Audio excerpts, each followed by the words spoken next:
Hi friends, welcome to honey stories. నేను మీ లక్ష్మి. అసుర love and war 109 episode యార్. Next day జరగాల్సినవన్నీ సక్రమంగా జరిగిపోయాయి. పుట్టింటి నుండి బాలా దంపతులు వచ్చి వ్రతం దగ్గర వధూవరులకు బట్టలు పెట్టారు. భోజనాలు చేశాక జానుతో చెప్పి రోషిని రుక్మిణి వాళ్ళతో ఇంటికి రాగా చైత్ర అక్కడ నుండి గెస్ట్ హౌస్కి వెళ్ళిపోయింది. అప్పటికే దేవ్ అక్కడి నుంచి వచ్చి ఉన్నాడు. పరుగున వెళ్ళి దేవుని వాటేసుకుని ఏడ్చేసింది చైత్ర. వెను నిమురుతూ నాకేం కాలేదే, భయపడకు అంటూ సముదాయించాడు. దూరంగా జరిగి కళ్ళు తుడుచుకుంటూ నాకేం బాలేదు అని వెక్కింది. ఏమీ కాదు, నేనున్నాను కదా, సరేనా? ఈ గెటప్లో భలే ఉన్నావే అంటూ కిస్ చేశాడు. నీకు ఇలా నచ్చిందా? అయితే కంటిన్యూ అయిపోనా అంది. నాకేం అభ్యంతరం లేదు, రాజస్థాన్ పద్ధతితో రొమాన్స్ చేస్తా అంటూ టీజింగ్ అన్నాడు. చిరుదెబ్బలు వేసి నువ్వు మారవు అని అలకగా అంటూ ఎదలో బతికిపోయింది చైత్ర. గాఢంగా హక్ చేసుకుని తల మీద ముద్దు పెట్టాడు దేవ్. విద్యుత్ జంటని హనీమూన్ కోసం నైటే స్విట్జర్లాండ్ ఫ్లైట్ ఎక్కించాడు దేవ్. వాళ్ళిద్దరూ మేము వెళ్ళమో అంటూ భజన అయినా వినకుండా తోలేసి ఊపిరి పీల్చుకున్నాడు దేవ్. రోజు ఏదో ఒక టైంలో మేఘ దగ్గరకు వెళ్తున్నాడు వేద్. యాదమ్మ కొట్టే దెబ్బలు ఒళ్ళంతా నల్లగా కమిలిపోయి ఎక్కడికక్కడ గడ్లా తేలిపోయి చిక్కి శల్యం అయ్యి ఊపిరి కళ్ళల్లోకి చేరింది. ఏ అందం చూసుకుని విరగబడిందో అది మచ్చుకు కూడా లేదు ఇప్పుడు. ఆమెను చూసి సాటిస్ఫాక్షన్ స్మైల్ ఇస్తూ గుడ్ జాబ్ యాదమ్మ, నీ అకౌంట్లో సగం మనీ వేసాను చూసుకో అని తన వైపు బేలగా చూస్తున్న మేఘను చూసి ఎలా ఉంది ఒంట్లో, అంతా సౌఖ్యమేనా మిస్ మేఘ అంటూ వ్యంగ్యంగా అన్నాడు. బెక్ చేసినా కలగడం లేదని మౌనంగా చూసిందామే. ఇలాగే కృషించి చచ్చిపోదు గాని బెంగపడకు సరేనా అని నవ్వి చూసుకో యాదమ్మ అని వెళ్ళాడు వేద్.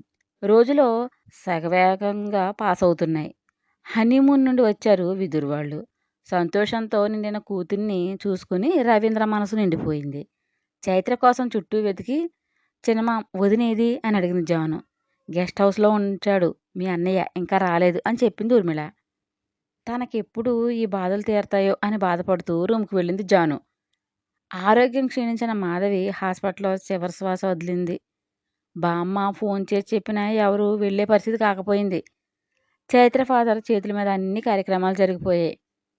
శూన్యంలోకి చూస్తున్న జానుని దగ్గరగా తీసుకుని బాధపడుకురా అన్నాడు విదుర్.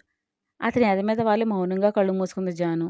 మరో 2 రోజుల తర్వాత ఆల్జిత్గా రూపం మార్చుకుని ఎంట్రీ ఇచ్చింది చైత్ర. తన వైపు సూటిగా చూస్తున్నాడు వేద్. ఏంటి బావ అలా చూస్తున్నావు అని నవ్వు నటించింది. పెళ్లి రోజు చెప్ప పెట్టకుండా మాయమయ్యి మళ్ళీ ఇన్ని రోజులకు దిగబడ్డావేంటి అని చూస్తున్నా అంటూ వెటకారంగా అన్నాడు. అంటే అది అది అర్జెంటుగా వెళ్లాల్సి వచ్చింది బావ్, నన్ను మిస్ అయ్యావా అని తింగరగా ఇకిలించి. అంకుల్ని చూశాక ఆర్మీలో జాయిన్ అవ్వాలనుకున్నా, అప్లై చేస్తే ఇంటర్వ్యూకి రమ్మన్నారు, అందుకే వెళ్ళా అంది చైత్ర. ఏంటి, ఈ బాడీతోనే ఆర్మీలో జాయిన్ అవుదామనే అంటే ఎగాదిగా చూస్తూ వ్యంగ్యంగా నవ్వాడు వేద్. కోపంతో బుసలు కొడుతూ నన్ను ఇన్సల్ట్ చేస్తున్నా బావ్, నా టాలెంట్ ఏంటో చూద్దు గాని వెయిట్ అని బీరాలిపోయింది చైత్ర. ఆవేశపడిన చాలు, వెళ్ళి ఫ్రెష్ అవ్, జర్నీ చేసి చిరాకు రావడం లేదా అన్నాడు దేవ్. చాలా చిరాగ్గా ఉంది అని మొహం చిట్లించి వెళ్ళింది చైత్ర. గుంబనంగా నవ్వుకున్నాడు చైతు. చైతు పాప కోసం తెలిసిన వాళ్ళందరూ. నైట్ కింద రూమ్లో విదుర్, పై రూమ్లో దేవ్ తమ సతుల్ని ప్యాంపర్ చేయడంతో ఫుల్ బిజీగా ఉన్నారు. అలిగి పడకేసింది చైత్ర. మెల్లగా నిమురుతూ ఎందుకే నన్ను ఇలా మార్చుతావు అంటూ బొజ్జగించాడు దేవ్. నేను ఎప్పుడు మార్చాను, కోరినప్పుడు తమ ఆశ తీర్చున్నా అబండాలు వేస్తావే అని గయ్యమని పడింది. అబ్బా క్యూట్ రాక్షసి సతాయిస్తుంది అని ముద్దు పెడుతూ మెల్ట్ చేశాడు. మెడ చుట్టూ చేతులు వేసి అల్లేస్తూ మాయ చేయడంలో నీకు నువ్వే సాటిసేవా అని అందంగా నవ్వింది. తన ప్రేమ జడవాలంలో ఆమె నిలువెల్లా తడిపేస్తూ తనలో కలిపేసుకున్నాడు దేవ్. పెళ్లికి ముందు ఒక ముద్దు ఇవ్వడానికి సతాయించేదానివి, పెళ్ళి అయ్యాక కూడా హింస పెట్టడం ఏమైనా భావ్యమా జానమ్మ అంటూ బిక్కమొహం పెట్టాడు. ఓ అవునా, ఉదయం తీసుకుంది ఏంటి, లేట్ నైట్ వరకు సతాయించింది ఎవరు అని గుర్రిగా చూసించాను. హీ అంటూ పెదవులు సాగే సికిలిస్తూ అది అప్పుడు, ఇది ఫ్రెష్ అంటూ సాగదీశాడు విదుర్. తన్నులు తింటావరా, నిన్ను నిద్రపోనివ్వు అంటూ ఆవలించింది. ఎక్కువ కష్టపెట్టనే బంగారం, ఒక్కసారి ప్లీజ్, నిద్ర రాదే, డ్రగ్లా ఎక్కేశావు అంటూ ముద్దులు పెడుతూ మురిపించి తన ఆశ తీర్చుకుని మనసైన నిచ్చెలపై తన ప్రేమ కురిపిస్తుంది. రంజింపజేసే శృంగార సరాగాలు పలికిస్తూ నడిరేయి వరకు విరామం లేకుండా ప్రణయయుద్ధం చేసి అలసిన దేహాలతో నిద్రలోకి జారిపోయారు. రోషినితో ఎన్నో ఊసులు చెప్పుకుని తన రూమ్లో తను నిద్రపోయాడు వేద్. నెక్స్ట్ డే ఆఫీస్కి వచ్చారు రవీంద్ర. కూర్చొని బిగ్ డాడ్ అన్నాడు దేవ్. అటాక్ చేయించింది ఎవరు నాన్న, దొరికాడా వాడు, నోరు విప్పాడా అని అడిగారు. ఇంకెవరు జయంత్ బిగ్ డాడీ. తనకు దక్కని సంతోషం విదురుకు దక్కిందని ఆక్రోషంతో ఇంతకు తెగించాడు. కంట్లు ఎర్రజీర తేలగా, ప్రూఫ్ ఉండగా ఇంకా ఎందుకు ఉపేక్షిస్తున్నావు దేవ్ అని సీరియస్గా అడిగారు. మనం చెయ్యాలనుకుంటే ఈ ప్రూఫ్ చాలు బిగ్ డాడీ. అదే చట్టానికి పట్టించడానికైతే చాలదు. Just killer phone voice record విని గెస్ చేయగలను గాను. నెంబర్ ఆ రాసుకెళ్ళి కాదు. పే చేసిన అమౌంట్ తన అకౌంట్ నుండి వెళ్ళింది కాదు. లయ కోసం ఉపేక్షిస్తున్నావా దేవ్? బాలమావయ్య వాళ్ళ కోసం మావయ్య, లేకపోతే క్షణం పట్టదు. అలా అని వాడిని వదిలేస్తారా విదుర్ అని కోపంగా అన్నారు రవీంద్ర. ఎందుకు వదులుతాం బిగ్ డాడీ? వాడికి తగ్గ పనిష్మెంట్ వాడికి వేస్తాం. దానికోసం ప్లాన్ రెడీ చేసుకున్నాం అన్నాడు దేవ్. అంతలో భరద్వాజ్ కాల్ చేశారు. లిఫ్ట్ చేసి చెప్పండి డాడీ అన్నారు. లయ లాయర్ నోటీస్ పంపించింది. తన షేర్ తనకు అప్పగించాలంట అని చెప్పారు. అది వేదికి పంపించండి. మనం కల్పించుకోవద్దు. వాడే చూసుకుంటాడు. మీరు మాట్లాడకండి అని కాల్ కట్ చేసి మ్యాటర్ చెప్పాడు. షేర్ తీసుకుని ఎంజాయ్ చేద్దాం అనుకుంటున్నాడా బాబు? ఉన్నదే ఓడగొట్టబోతుంటే షేర్ కావాలా వాడికి అని వ్యంగ్యంగా అన్నాడు విదుర్. లయని చాలా మ్యానిపులేట్ చేస్తున్నాడు. తన లైఫ్ ఏంటనేది అర్థం కావడం లేదు అనుకుంటా అన్నారు రవీంద్ర. ఎదుట వాడు మ్యానిపులేట్ చేస్తే మనకంటూ దేవుడు జ్ఞానాన్ని ఇచ్చాడు కదా. లైఫ్లో చూసే వరకు బుద్ధి రాదు బిగ్ డాడీ. తర్వాత వచ్చిన పెద్దగా యూజ్ ఉండకపోవచ్చు అని పెదవిరిచాడు. తాము ఏం చేయబోతున్నామో అంతా వివరంగా చెప్పి చాలాసేపు డిస్కషన్లో మునిగిపోయారు. కొడుకు చెప్పిన నోటీస్ వేదికి పంపించారు భరద్వాజ్. నోటీస్ చూడగానే ఆవేశం తన్నుకొచ్చి జయంతికి కాల్ చేశాడు. తను 25 లక్షలు దొబ్బి పెట్టుకున్నా పని జరగక మంట మీద ఉన్నాడు. తన చేయి జారిన జాను కోసం ఆలోచిస్తూ ఇంకెలా సాధించాలని పథక రచనలో మునిగాడు జయంత్. ఫోన్ రింగ్తో తన ఆలోచనలకు బ్రేక్ పడింది. నేమ్ చూసి తను ఊహించిందే కావడంతో లిఫ్ట్ చేసి హలో అని గంభీరంగా ప్రదర్శించాడు. నీకు సిగ్గుందా? ఆడదానికి వచ్చే ఆస్తి మీద కక్కుర్తి పడతావా? ఆడంగి వెదవా అంటూ ఆవేశం కట్టలు తెంచుకోగా జయంతి మీద మాటల తోటాలు పేల్చుతూ ఏం మాట్లాడుతున్నాడో కూడా సెన్స్ లేకుండా మాటలతో ఉతికి ఆరేసి ఇంకోసారి మా వైపు చూడాలని ప్రయత్నిస్తే నీ చావు కన్ఫర్మ్ మైండ్ ఇట్ అని డెడ్లీ వార్నింగ్ ఇచ్చి కాల్ కట్ చేశాడు వేద్. వేద్ నానా మాట్లాడడంతో జయంత్ కోసం పెళ్ళిబికి రేయ్ నన్నే ఇన్ని మాట్లాంటావరా? నిన్ను వదలను అంటే బిగ్గరగా అరిచాడు. నువ్వేం చేశావో బాబుకు తెలిసిందిరా నాయన. మాటల వరకు ఉంది దేవు కోసం, లేకపోతే నువ్వు చచ్చి 1 మంత్ అవును. కాలం ఎవరి కోసం ఆగదు. రోజులు నెలలుగా మారిపోయాయి. మేఘ మిస్సింగ్తో తన ప్రయత్నాలు మరింత ముమ్మరం చేశాడు బ్లాక్ షిప్. మేఘ ఆచూకీ కోసం దేవ్ విదుర్ ప్రయత్నిస్తూనే ఉన్నారు. అటు తన పేరెంట్స్ కూడా ఇన్ని నెలలైనా మేఘ ఫోన్ కూడా చేయకపోవడంతో ఏమైందో ఏంటో అనే భయంతో పోలీస్ కంప్లైంట్ ఇచ్చారు. జయంత్ బిజినెస్ అంతా కొలాప్స్ అయిపోయింది. షేర్ హోల్డర్స్ తీవ్రమైన ఒత్తిడి తెస్తున్నారు. ఇదంతా దేవ్ చేశాడని పగతో ద్వేషంతో రగిలిపోతుండగా తనకు ఫోన్ వచ్చింది. లిఫ్ట్ చేయక అవతలి పర్సన్ చెప్పింది విని వస్తున్నా అని కాల్ కట్ చేశాడు. నెక్స్ట్ డే వేద్ ఫోన్ చేస్తుంటే ఎంతకి లిఫ్ట్ చేయడం లేదు యాదమ్మ. పికప్ కాల్ అంటే పదే పదే చేసిన న్యూ యూజ్ బయట ఉన్న సెక్యూరిటీకి చేశాడు. సేమ్ ఆన్సర్ వచ్చింది. ఏదో అనుమానం రేకెత్తి మేఘ దగ్గరకు బయలుదేరాడు వేద్. ఎంట్రన్స్ దగ్గర ఉండాల్సిన సెక్యూరిటీ వాళ్ళు నేల కొరుకున్నారు. వాళ్ళని అలా చూడగానే అరెక్ట్ అయ్యి చుట్టూ అబ్జర్వ్ చేస్తుంటూ లోపలికి వెళ్ళాడు. రక్తపు మడుగులో కొట్టుకుంటున్న యాదమ్మని చూడగానే ఓ గాడ్ అంటూ పరుగున వెళ్ళి పైకి లేపాడు. పొట్టలో రాడి దిగిపోయింది. యాదమ్మ ఎవరు చేశారు ఇదంతా అని కంగారుగా అడిగాడు. నొప్పితో అల్లాడుతూ మేఘ పొడిచింది బాబు. ఎవరో ముసుగు వ్యక్తులు వచ్చి దాన్ని తీసుకుపోయారు. వెళ్తూ నన్ను పొడిచి వెళ్ళింది అని చెప్పింది.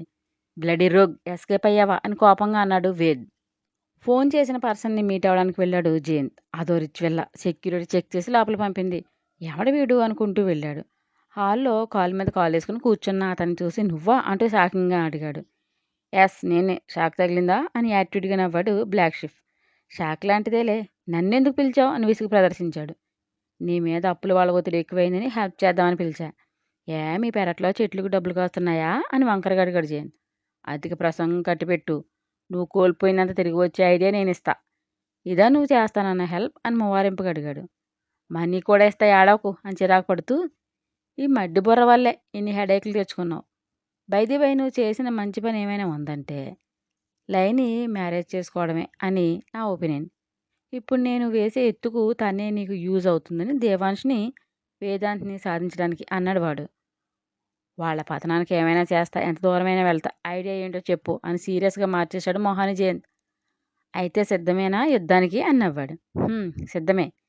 ఇన్ని సంవత్సరాలుగా నా ఇన్నర్ పీస్ నాశనం చేసిన దేవ్ అంతు చూసే అవకాశం వస్తే ఎందుకు కాదంటాను అని కోపంగా అన్నాడు. వాడి నాశనమే నాకు కావాలి. ఇందులో సక్సెస్ అయితే నీ చెల్లెల్ని నేను పెళ్లి చేసుకుంటా. నువ్వు వర్రీ అని బిస్కట్ వేస్తూ భరోసా ఇచ్చాడు బ్లాక్ షిప్. థ్యాంక్ యూ, ఇది చాలు నాకు అని ప్లాన్ చెప్పు అన్నాడు జయంత్. ప్లాన్ అంతా చెప్పి ఎట్టి పరిస్థితుల్లో నువ్వు బెండ్ అవ్వకూడదు, ఓకే? మనీ బాక్స్ తీసిస్తూ బాగా ఒత్తిడి చేసేవారికి ఇచ్చే అన్నాడు వాడు. థ్యాంక్ యూ అని వెళ్ళాడు జయంత్. క్రూయల్గా నవ్వుతూ పిచ్చి పలక అన్నాడు వాడు. బాగానే పెర్ఫామ్ చేస్తున్నావు, మనకు మరో బలిబాకరా దొరికింది అని నవ్వింది చిట్టెంటుకల పాప. ఎస్ అంటూ క్రోధంగా మార్చేశాడు వాడి ఫేస్ని. మేఘ తన దగ్గర నుండి మిస్ అయ్యేప్పటికే 1 మంత్ గడిచిపోయింది. తన ఇంటి మీద నిఘా పెట్టాడు. అక్కడికి వెళ్ళలేదు. ఫేమస్ హాస్పిటల్లో చెక్ చేయించాడు. ఎక్కడ అడ్మిట్ అవ్వలేదంటే తనకు దూరంగా పోతానన్నది అలా పోయిందేమో అని మనసుకు అనిపిస్తున్నా, అంత ఈజీగా ఓటమిని ఒప్పుకొని వెన్ను చూపిస్తుందంటే ట్రస్ట్ చేయలేకపోయాడు. ఏం జరిగినా ఎదుర్కోవడానికి సిద్ధమైన తన వర్క్ మీద ఫుల్ కాన్సన్ట్రేషన్ చేశాడు వేద్. మరో మంత్ ఎలాంటి చప్పుడు లేకుండానే గడిచిపోయింది. మొత్తంగా 5 నెలల కాలమానం ముందులోకి వెళ్ళిపోయింది. ఉదయాన్నే కార్లు వచ్చి ఆగాయి. ఏయ్ ఆగండి అంటే సెక్యూరిటీ అడ్డం పడ్డారు. ఒక వెహికల్తో పోలీసులు దిగాక మరో వెహికల్ నుండి చైత్ర అమ్మ, నాన్న, బామ్మ విత్ మేఘ దిగారు. మేఘతో పోలీసులను ఉండడం చూసి మా సార్కి ఇన్ఫర్మేషన్ ఇవ్వాలి అన్నాడు సెక్యూరిటీ చీఫ్.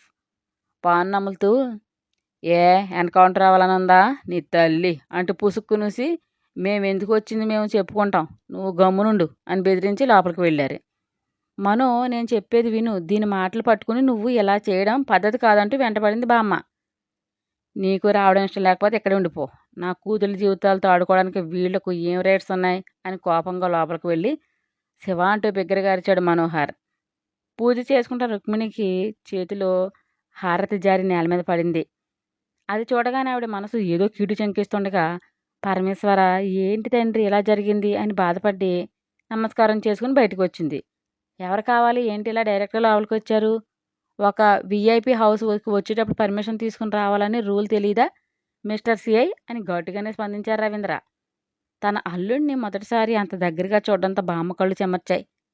ఎవరు అంటూ వచ్చి మేఘాన్ని చూసి మొహం చిట్లించి, నువ్వేంటమ్మాయి ఎంత ఉదయాన్నే వచ్చావు అని అడిగారు భరద్వాజ్. మీ అబ్బాయిల మీద కంప్లైంట్ ఫైల్ అయింది, పిలవండి, స్టేషన్కి తోడుకుపోవాలి అంటూ జరదా నములుతాడాడు సిఐ.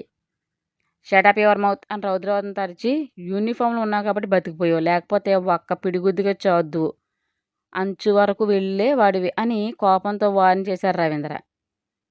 హలో, నువ్వు ఆర్మీ అయితే బార్డర్లో చూపించు నీ ప్రతాపం, పోలీస్ ఇక్కడ అంటూ నెక్కాల ఎగరేశాడు. నేను మాట్లాడతా సార్, ఆగండి అని. చూడండి, మీ ఇద్దరు అబ్బాయిలు మా ఇంటి ఆడపిల్లల్ని కిడ్నాప్ చేశారు. నేను కేసు పెట్టాను, అందుకే పోలీసులు వచ్చారు. మర్యాదగా మా చైత్రని మాకు అప్పగించండి అన్నాడు మనోహర్. అప్పగించకపోతే అనే వాయిస్ వినిపించి సొర్రున తల తిప్పాడు ఆయన. యాటిట్యూడ్ లుక్తో స్టెప్స్ దిగుతూ వచ్చాడు దేవ్. వెనుకే చైత్ర వచ్చింది. తన నాన్నతో పాటు ఉన్న మేఘం చూసి బగ్గుని మండింది ఆమె మనసు. ఎన్నాళ్ళు పిల్లిలా దాక్కుని ఇప్పుడు బయటకు వచ్చి పోలీసులను వెంట పెట్టుకుని మరీ వచ్చిందంటే ఏదో గట్టి ప్లాన్తోనే ఎంట్రీ ఇచ్చిందని గ్రహించాడు దేవ్. చంపేశాలు ఆమెను చూస్తూ, చైత్రతో మీకేంటి సంబంధం, తన వైఫ్ అని కోపంగా అన్నాడు దేవ్. నీ భార్య అయితే ఏది పిల్లు? పచ్చని పెళ్లి పందిట్లో దౌర్జన్యంగా నా కూతురి మెడలో తాళి కట్టే రైట్స్ ఎవడిచ్చాడు రా నీకు అంటూ దేవు మీదకు వెళ్ళి కాలర పుచ్చుకోబోయాడు మనోహర్. నా తమ్ముడిని టచ్ చేసి డేర్ చేయకు అంటూ గట్టిగా అరిచాడు వేద్.